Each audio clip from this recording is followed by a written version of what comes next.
YCP నేత, మాజీ MLA Vallabhaneni వంశీకి గట్టి షాక్ తగిలింది. టీడీపీ ఆఫీసుపై దాడి కేసులో ఆయనకు బెయిల్ ఇచ్చేందుకు కోర్టు నిరాకరించింది. వల్లభనేని వంశీ బెయిల్ పిటిషన్పై సీఐడీ కోర్టులో మంగళవారం వాదనలు ముగిశాయి. వంశీకి బెయిల్ ఇవ్వొద్దని, బెయిలిస్తే సాక్షులను ప్రభావితం చేస్తారని సీఐడీ వాదనలు వినిపించింది. ఈ కేసును రాజకీయ కక్షలో భాగంగా పెట్టారని, వంశీ అనారోగ్యం దృష్ట్యా బెయిలివ్వాలని ఆయన తరపు న్యాయవాది కోరారు. ఇరుపక్షాల వాదనలు విన్న కోర్టు తీర్పును రిజర్వు చేసింది. ఆ తీర్పును గురువారం ప్రకటించారు. సీఐడీ లాయర్ల వాదనలను సమర్థించిన సీఐడీ కోర్టు వంశీ బెయిల్ పిటిషన్ను డిస్మిస్ చేసింది. వల్లభనేని వంశీని పోలీసులు టీడీపీ ఆఫీసుపై దాడి కేసులో అరెస్ట్ చేయలేదు.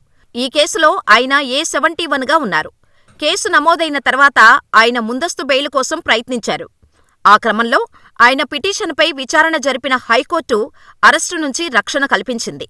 అయితే ఆ కేసులో ఫిర్యాదుదారుగా ఉన్న సత్యవర్ధన్ను బెదిరించి కోర్టులో వాంగ్మూలాలు నమోదు చేయించటం, ఆయనను కిడ్నాప్ చేయటంతో పోలీసులు కేసు నమోదు చేశారు.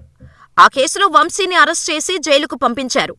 వంశీ జైల్లో ఉన్నప్పుడే ఈ టీడీపీ ఆఫీసుపై దాడి కేసులో ముందస్తు బెయిల్ కోసం ఆయన పెట్టుకున్న పిటిషన్ విచారణ పూర్తయి తీర్పు వచ్చింది. ఆయనకు ముందస్తు బెయిల్ను హైకోర్టు నిరాకరించింది.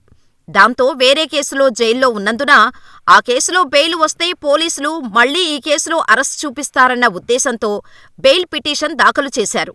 కానీ ఆయనకు నిరాశే ఎదురైంది. ఇప్పటికీ సత్యవర్ధన్పై కిడ్నాప్ కేసులో ఇంకా బెయిల్ పిటిషన్ వేయాల్సి ఉంది.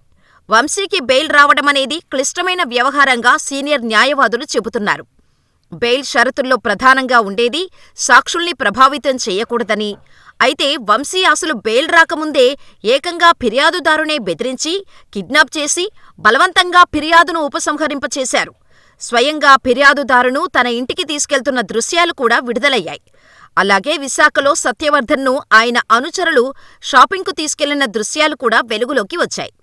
అసలు అరెస్టు కాకముందు ఫిర్యాదుదారుడిపైనే ఇలా వ్యవహరిస్తే, బెయిలిస్తే ఇక సాక్షులను ప్రభావితం చెయ్యకుండా ఎలా ఉంటారన్న ప్రశ్నలు వస్తాయి.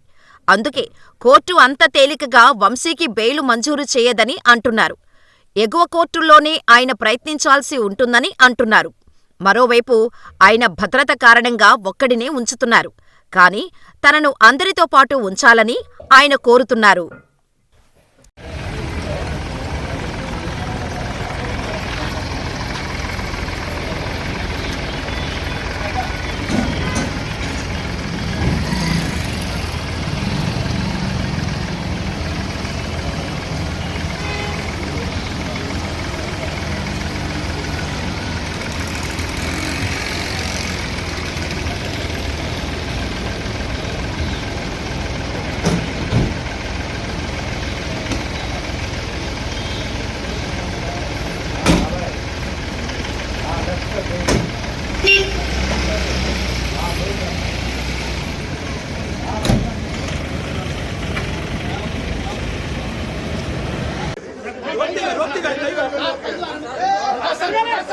Roti,